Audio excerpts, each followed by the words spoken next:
Chapter 9. The Blades of Sauria.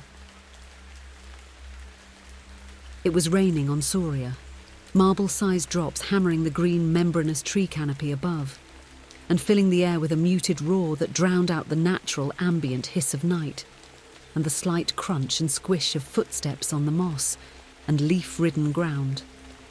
Normally, this section of jungle was populated with the furtive, aimless wanderings of the various nocturnal life, both prey and predator. Now such night-seeing eyes retreated behind the slats of dense foliage and tree bark. A new layer had been added to the food chain, the bipedal kind. They didn't walk so much as floated, their oily black silhouettes dissolving into bodies of shade, only to briefly bleed into vague shapes against beams of moonlight shining between the tree branches.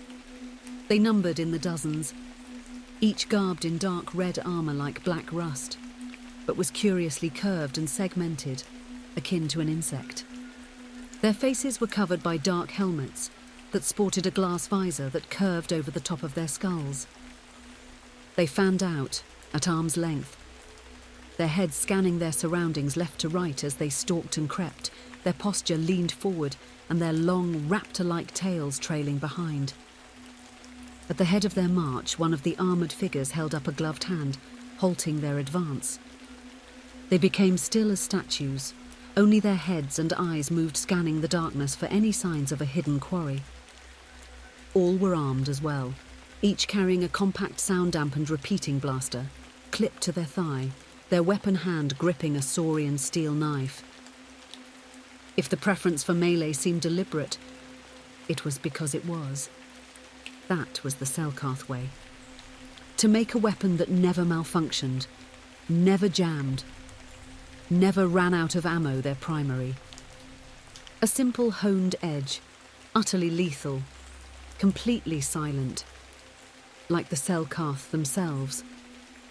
Their traditions didn't outweigh their practicality. Each of them was a proficient marksman when necessity demanded it. Behind her visor, Nisjeta Marlin allowed herself a private, sharp-toothed grin as she looked over her shoulder at the armed men and women around her. It always filled her with a sense of pride, seeing the culmination of years of training and discipline on display when her hunters stalked the night. Out of all the tribes native to Sauria, the Black Marlins were top-tier predators and warriors. Even the so-called Cyrenian Dark Scepters lagged behind in combat prowess. Even the Cyrenian Empress herself wasn't above entrusting her safety to their guard. There was a saying in the Cerinan noble circle that a clan's wealth was not measured in their clothing, extravagant homes or ships, but in the amount of Selkarth mercenaries that patrolled their gilded estates. Nisjeta let out a long, fluttering growl, signalling to her tribesmen to hold position as she continued stealthily into the jungle.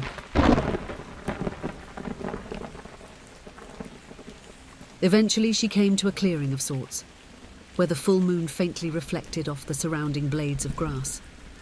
The rain hammered against her armour and visor. The hydrophobic material of the glass ensured that the drops rolled down the surface with ease, leaving her view unobstructed. Nevertheless, she twisted the vacuum-sealed collar that connected the suit to her helmet. It came off with a sharp hissing crunch sound, and she was greeted with the full force of the tropical rainstorm. Her skin was charcoal grey, broken up by horizontal black stripes that flanked the sides of her neck and continued their parallel track to her feet. Her mouth and nose were akin to the threatening shape of a missile, armed with twin rows of razor-sharp teeth capable of severing a limb or head in a casual bite. A pair of wine-red eyes blinked against the hail of drops, the pupils dark vertical gashes. She had only unveiled her face for a couple of seconds before she was completely drenched by the rain.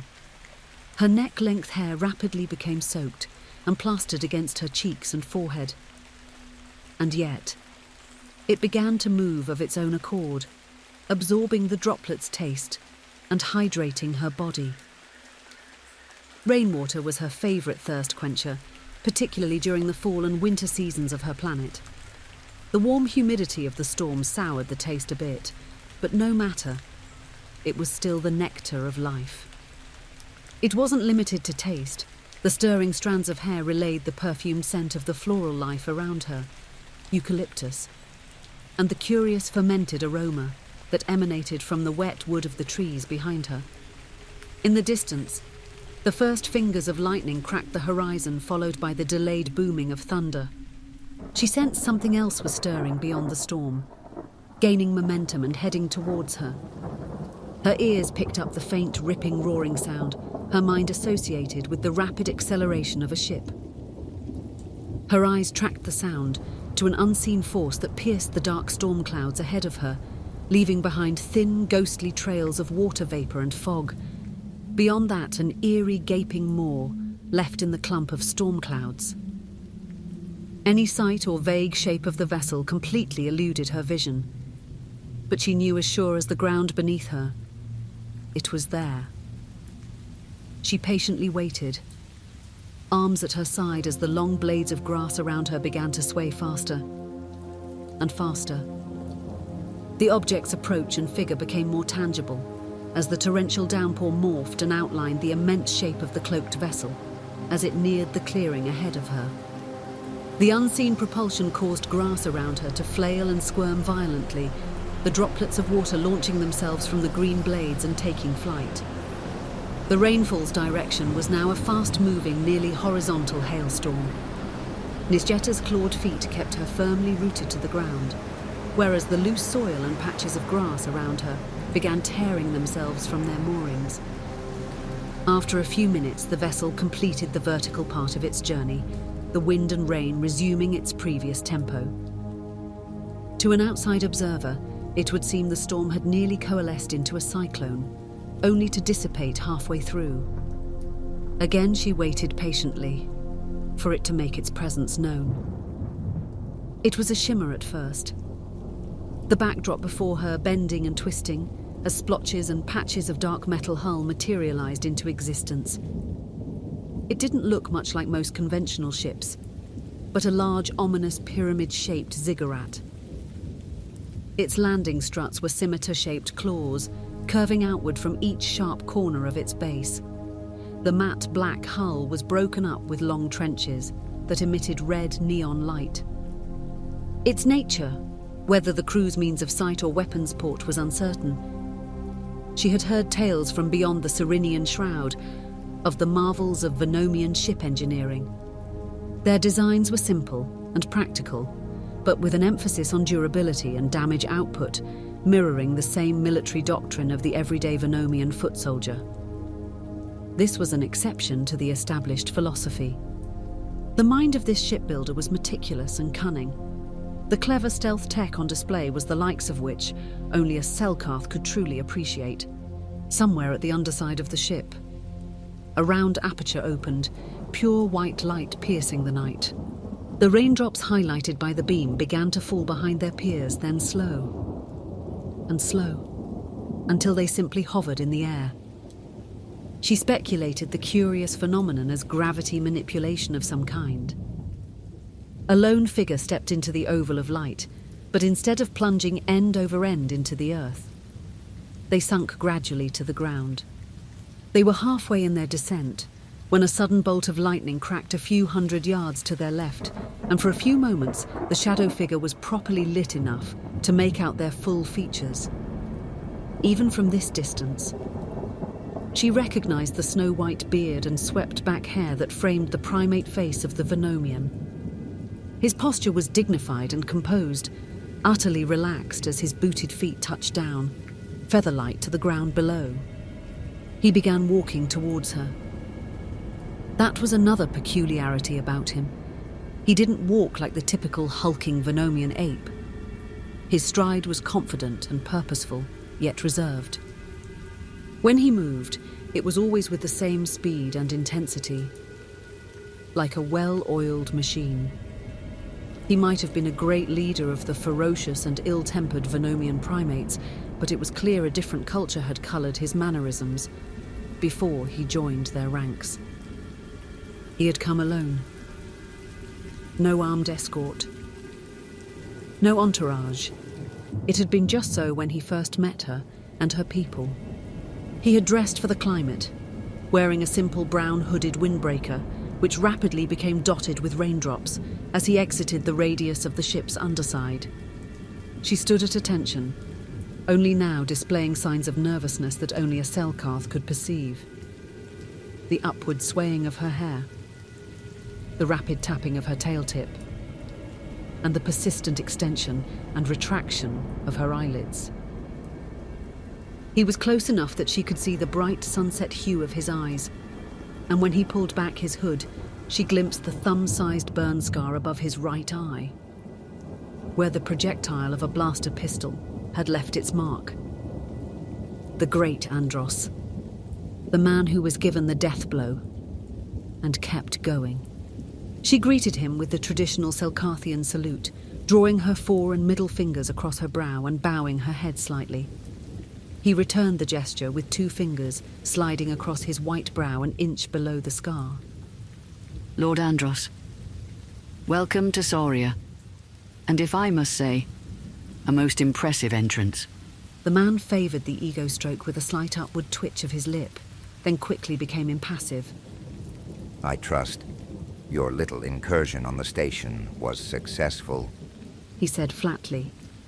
She hesitated a fraction, her hair swaying, pausing briefly as she weighed her response. The assault on the station was for the most part successful. The Cornerians were ignorant of our presence and Alex MacLeod, you told me you left the decoy. He let the interruption hang in the air. He escaped, but now he is beyond the reach of the Cornerians. Our plans are still cloaked. I gave you very specific parameters for this mission, Chieftain Marlin. You were to leave no witnesses. We no longer have the luxury of time to execute the next stage of our plan. Nisjeta gritted her teeth in irritation. The station was destroyed. Corneria no longer has an eye on Venom, and Alex MacLeod is under the Cyrenians' lock and key. It will be some time before he's released from their custody. Corneria is stretched too thin to withstand our combined forces. The time to strike is now, while we have the advantage. Andros merely shook his head, dismissing the suggestion with a sharp cutting motion with his hand. Rein yourself in, Chieftain Marlin. We have a very specific agenda, and it doesn't involve starting a war of attrition. Nisjeta pointed a clawed finger at the tree line behind her. I have 6 more tribes, waiting to pledge themselves to our cause. This bolster will equip us with more than enough ships, weapons, and troops to conquer Lilat. The Cyrenian realm has become too isolated and complacent. They will give no notice when we launch our attack. Again, she was awarded with that same dismissive wave as though he was a dissatisfied patron. You are fiery and ambitious, Nisjeta. You and your people have proven most valuable assets, but I will not co-sign this course of action. We cannot risk being too hasty. If the Cyrenians catch wind of our plans, they will surely see it as a secession, and we'll be left with a battle on 2 fronts. Nisjeta's nostrils flared and her hair became a threatening nimbus, but she nodded her head in agreement. Part of her wanted to forego caution. Damn the plan. Damn the Cyrenians and their milksop empress. Damn everything in her path. Her people had spent being regulated under Cyrenian rule for so long that it had begun to tamper with her common sense. She took his advice and reined herself in. Very well. The other tribes will chafe under the delay, but I'll see to it that they bow to your wisdom. He nodded his approval, and when he spoke, his voice was less severe. Rest assured, Chieftain Marlin. I will see to it your people are free from the Cyrenian shroud, with a world to call their own. But I will not win you a victory over a rampart of your own dead. It shall be so, Lord Andros. And what of the survivor on Cyrenia? That depends. Have you tracked his exact location? She nodded in the affirmative. His pod crashed on a beach near Valonian territory. The city guard transported him to the Praxa medical facility. He's been under their care for 3 days now. Andros's eyes narrowed in thought at this. Your contact relayed all this to you? Yes. They were able to eavesdrop and pass along a recording of the medical personnel's findings. From her utility belt, she produced a quarter-sized data chip. She had barely extended her hand to offer it when the bigger man dexterously snatched it from her palm. Very well. At your earliest convenience, I expect you to assemble a strike team of your choosing, with the objective of Alex's capture. It shall be so. He won't escape again. She felt her hand graze the handle of her knife at the thought of Alex. Despite all their meticulous planning and coordination, the bastard had slipped through her fingers, even killing several of her most trained soldiers in the process. Nisjeta made a solemn oath to herself then and there that he would taste the steel of her blade before she flayed him alive with it. Andros would just have to deal with the slight detour from his plan. Are the other chieftains prepared for the ritual? Andros said, bringing her back to the present. She sidestepped and made a grand sweeping gesture to the tree line behind her. They are ready and await your presence. He inclined his head approvingly, but instead of making for the tree line, he lingered and looked off into the distance, at the storm clouds moving left to right across the horizon, and the fissures of lighting sprouting from their undersides, radiating angry flashes through the thick bodies of vapor. She felt buffeted by the storm, as though the winds of change were pushing this momentous event forward. It's the turning point, not just for my people, but the Selkarth as well. She nodded gravely, and once again gestured to the trail ahead. After a brief pause, he began walking alongside her, into the darkness of the jungle.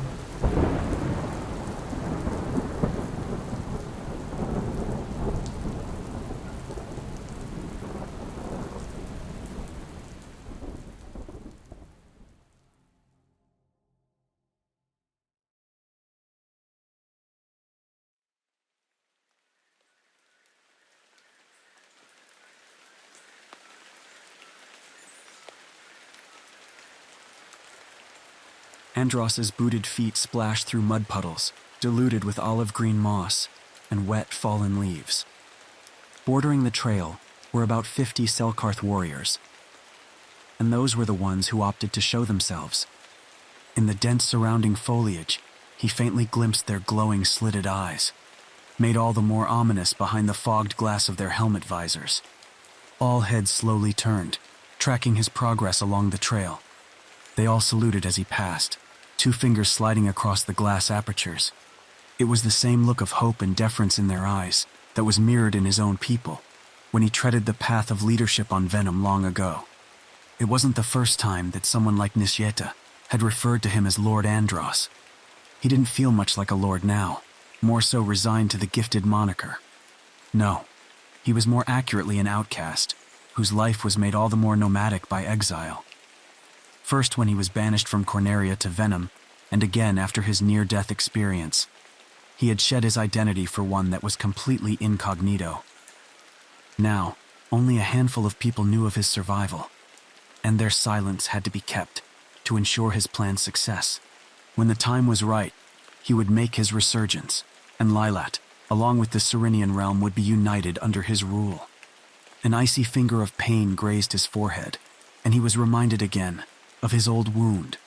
It made him wonder why these people put him on such a pedestal. And for what?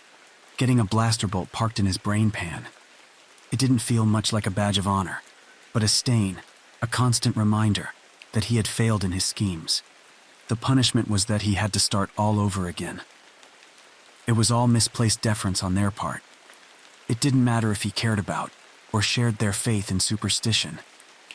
He had given his word to the Selkarth to help their civilization grow beyond the Cyrenian shadow.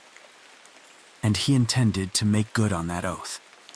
Again, the similarity of circumstance was almost tangible. It made him feel a sort of kinship for the Selkarth, who were much like the Venomians. Both were once proud and powerful titans of the galaxy, brought low as a result of their own hubris and overreaching ambitions. He had wielded power once, nearly obtaining dominion of Lilat, and holding the Cornerians by the throat. He had squandered it all, gravely underestimating his adversary's strength and resolve. Then there was the damned MacLeods, who were like persistent rabid roaches that decimated his army's initial blitz. He should have known that taking both of their parents wouldn't spare him from their vengeful wrath. But he hadn't expected Fox to have grown, to outshine his father's skill in a cockpit, even rivaling and defeating the infamous Starwolf Squadron during the climax of the war. Then there was Alex. The end result of his work on the Siphon project had been appropriated by that damned Hound Pepper and turned loose on Venom. One by one, his creation along with that bitch Phoenix had subtracted Venom's military command structure to below double digits before it collapsed entirely into an uncoordinated mess. Those who remained survived burrowing under bunkers or fleeing the planet altogether. Whether they escaped with their lives or were shot down by the Cornerian fleet was anyone's guess. As for the Venomians, they had suffered the most under his leadership. He had utterly failed them. Andros had no doubt that they would eventually rebuild, but like the Selkarth, he would not neglect them and make them collateral for his own ends. He would have to tread lightly and strike from the shadows. It was his greatest advantage that his adversaries were without an inclination as to who or where their opponent was, and in war, such advantages were never to be yielded. He looked on ahead and saw that the trail beyond transitioned to one of cobblestone, illuminated with glass lanterns above towering marble columns. He still had a ways to go, but appreciated the less treacherous terrain with proper lighting. It would have made quite the spectacle for him to present himself as the new de facto leader of these fierce and composed warriors, only to face plant into the dirt before his coronation. He looked above and saw only the towering tree canopy that nearly blocked out the night sky. That strange feeling of hidden eyes following his every movement persisted, making him wonder if some of the Selkarth were lurking in the treetops. Eventually they came to a large section of jungle that seemed to have been trimmed away to accommodate a flat patch of grass. He looked left to right and estimated the entire space was at least 50 or so yards in radius. Again, he looked up expecting to see the night sky above, only to see the ever-present canopy of the treetops obscuring it. The surrounding vegetation and trees seemed more dense, almost like a deliberate barrier. Even the sound of the rain and thunderstorm had lowered significantly. It didn't feel as though they were simply in the jungle, but in a hollowed-out artery of twisted vines and tree branches. There will be no prying eyes from above. My people have cultivated the surrounding forest to allow only foot traffic. You need not fear any eavesdroppers. Clever. Very clever. He tore his eyes from the green tint of the forest canopy to what lay ahead of him. The cobblestone path continued, stopping abruptly in the center of the space. Proceeding further, he saw that the path encircled a towering domed pavilion that was made out of the same pristine marble as the torches that lit the space. He squinted his eyes, trying to glimpse any sign of the tribe leaders, awaiting his arrival. No one, not even a guard, or a casual attendee. He turned to Nisjeta. Are the other tribe leaders here? They'll make their presence known, she said cryptically. She gestured for him to walk to the pavilion, but didn't follow. Instead, she walked back the way they came, her figure melting into the shadows. Andros resumed his pace, climbing the marble steps. At its height, he glimpsed an assortment of wooden chairs, circling a bronze brazier. The floor was different from the single tone of marble, polished blue porcelain, broken up with cracks of gray and white. It was so pure and unblemished that he instinctively left his shoes behind before crossing its surface. He didn't take a seat, opting to lean against one of the opposite-facing pillars instead. For a long time, he simply waited in the dimly lit space. There was no sign of anyone else in the immediate vicinity, no vague shapes, or approaching footsteps. Just himself, his own breathing, and the crackling sounds of light torches. Any illusions of being alone were dispelled when he felt the smooth, clawed hand on his shoulder. To his credit, he didn't so much as flinch or cry out in surprise. That was very courteous of you to leave your shoes, but it is quite all right to wear them in the future. Our caretakers scrub the tiles daily. A male voice said, just behind his shoulder. Andros didn't turn, but acknowledged the stranger by crossing one arm over his shoulder to clasp their hand briefly, before they both withdrew. It is my custom to err on the side of caution, and not taint such floors carelessly with dirt. True. And it's a slight as well to ignore 6 of my friends who offer you a seat at a fire. He turned, and to his astonishment, saw that there were indeed 6 Selkarth seated around the brazier, which was now lit and roaring. He blinked in surprise and squinted to see that the previously empty space surrounding the pavilion was now packed with rows of Selkarth warriors standing at attention. He didn't even attempt to fathom how they had managed to stealth their way towards him. His attention was brought back to the mysterious speaker. Like the others, he was a Selkarth, but instead of being garbed in armor, he wore a simple black robe that cast his reptilian features in deep shadow. Has anyone ever told you that the Selkarth have an odd way of saying hello? Andros said dryly. The other man gave a hissing chuckle, taking a big step back and bowing apologetically. You must excuse our indulgent behavior. Your display with your ship's cloak was quite impressive. We simply wanted to, how you say, one-up you.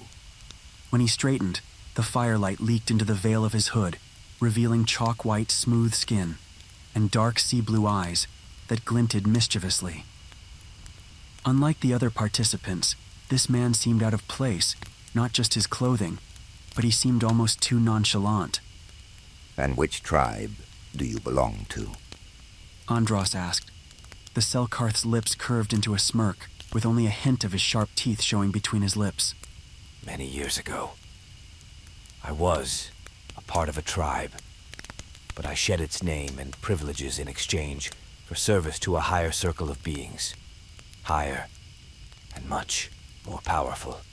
He favored Andros, with a 2-fingered slide across his forehead. You may call me Kine.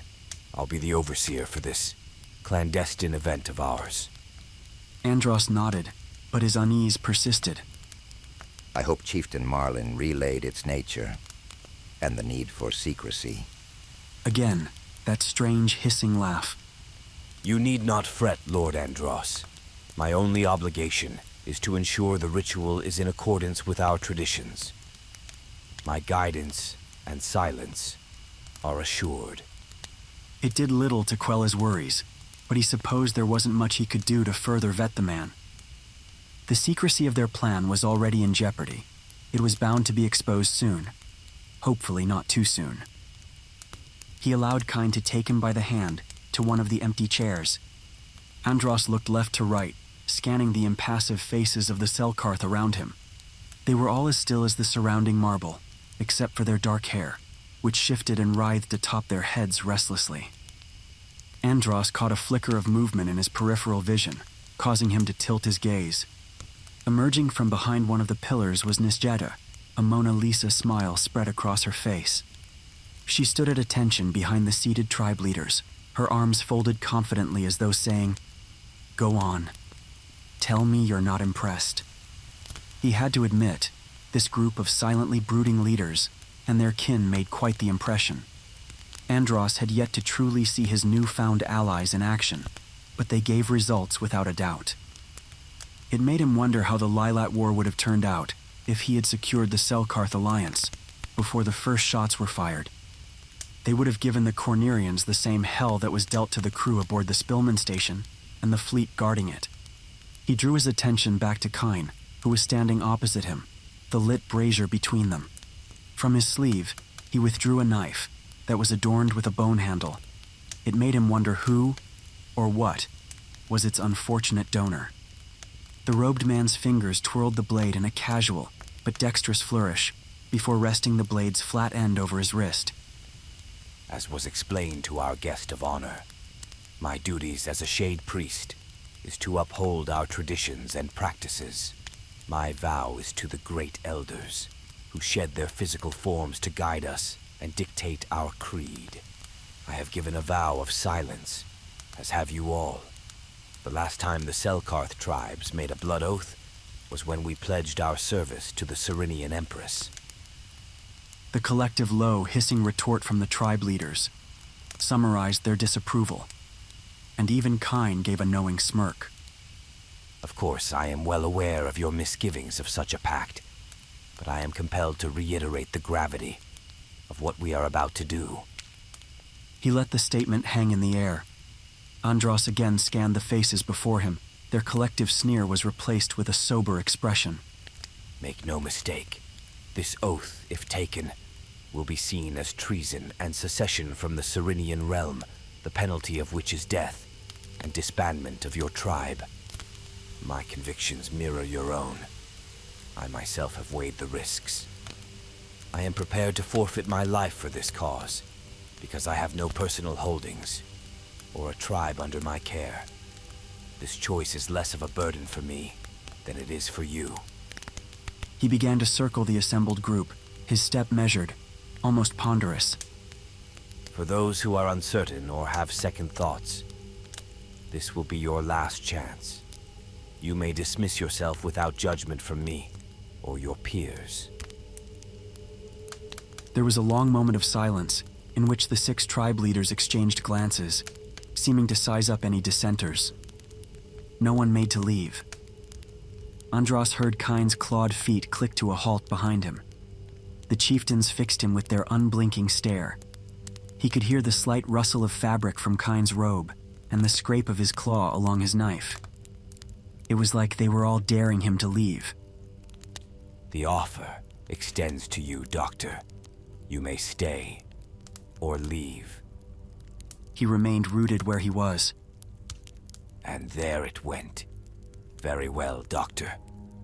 Chieftains, you may present your blades. As one, the 6 chieftains unsheathed their knives.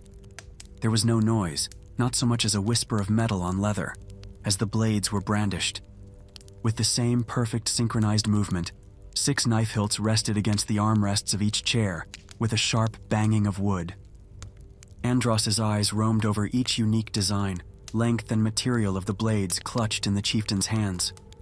The closest one to his left was made out of a strange jade stone, with a blue steel edge erupting from its handle. The blades looked sharp and impossibly clean, as though they had never been used. Andros looked down at his hands, at the long white scar that curved across his left palm from the previous pledge Nisjeta, and the black marlins had made to him. This next part was going to sting. He held out his unmarked palm, doing his damnedest to maintain his poker face. Who amongst you would like to do the honors? I'll make the first cut. Kine said, as Andros felt the priest's clawed hand close around his wrist. He looked up to see his face, and his expression was almost kindly. I'm an old hand at this, and you won't be left with a scar, he said, in a voice so low it was almost a thought. As long as the floors are scrubbed after. Andros quipped despite his efforts. Kine gave a knowing nod, then his blade slashed across his palm, a streak of white-hot pain chasing the sensation of his flesh being pierced. Andros reflexively bit down on his tongue to stifle any noise. He felt the priest's hand squeeze his fingers and palm, firmly cupping his hand as it filled with warm, red liquid. He fixed his gaze on the lit brazier, focusing on its radiant heat. It did little to dwarf the pain. You're doing beautifully, Doctor.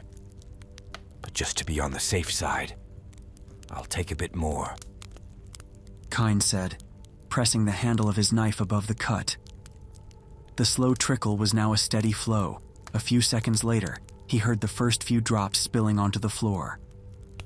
Eventually, the pressure on his palm subsided, leaving in its place a persistent sting. Kine released his hand, but Andros kept it cupped, then held it out in front of him. His eyes met the chieftain to his left, the one with the jade-hilted knife. The Selkarth gave a slight nod and rose from his seat, making to stand in front of him. He was olive green-skinned with purple-tinted eyes. When his clawed feet clicked to a halt in front of Andros, he turned to look at him. The slitted pupils regarded him, lingering on his old scar. It's true. You really did die, and came back. Without taking his eyes off him, the chieftain ran his blade across his palm, in one swift swipe. With his other hand, he wetted 2 fingers thoroughly, before drawing a vertical line of crimson across Andros's forehead. My blood drawn, my allegiance cast. He returned the gesture by wetting 2 fingers and drawing a straight line down the center of the chieftain's forehead. My blood drawn, my allegiance cast. Andros echoed. The chieftain gave a respectful inclination of his head. Then, as quickly as it smudged onto his forehead, the blood began to fade into his skin and pores. The Selkarth blinked, and the blood began to leak into the corner of his eyes, disappearing into the void of his pupils. For a moment, his spooky hair began to do spooky things. Then it nestled back into a steady, swaying rhythm again. He then retreated to his seat as the next Selkarth chieftain took his place. And so it went. 6 blades, 6 cuts across the palms of 6 tribe leaders, their pledge and lineage painted across his forehead. When they were finished, Andros looked to Kine, who was still standing at his shoulder. Will you be making the pledge as well? Kine waggled the blood-stained blade. No. As I reiterated before, I am without status, no tribe. My allegiance is to the Selkarth. From a pocket, he retrieved a silk handkerchief and began wiping the blade clean. My part is done. However, if more tribes join your cause, you can rely on me to oversee the proper rites. There will be more. Once they learn of our plan, there will be more. This from Nisjeta. The assembled chieftains hissed their agreement as they cleaned and resheathed their blades as silently as they were drawn. They all looked to Kine, who simply nodded. As one, they saluted both Andros and the priest, then made to leave, the surrounding Selkarth trailing behind. He felt compelled to say something, maybe a speech, or a word of gratitude. Instead, he remained rooted to his seat as the assembly departed, as stealthily as they had arrived. They seemed eager to leave. Andros remarked. Nisjeta took a seat next to him. You made a good enough impression to garner an audience with them. But now they must keep up appearances until they are needed. It's a deception we must maintain. For now. His palm no longer burned, but lingered somewhere between warm and hot, as though the flame in front of him was keeping his blood at a steady simmer. Curious. I wondered why you made the pledge to each clan. Tradition doesn't require both parties to cast their blood. He didn't answer right away. Instead, he looked down at the splotches of crimson splattered on the floor. They looked like newly formed, violent continents. He supposed, in a sense, they were. If it came to it, would it be enough to conquer Lilat and secure the Selkarth and Venomian ascendancy? Out loud, he said. This is to our mutual benefit, and I meant it. I won't cheapen this alliance the same way the Cyrenians did, by making it one-sided. He held out his cut palm to Nisjeta. My blood, my life. This was done without error, and by my own choosing. Nisjeta leaned back in her chair, her claws drumming the wooden armrest ponderously. To our mutual benefit, then, and the downfall of those who would dare oppose us.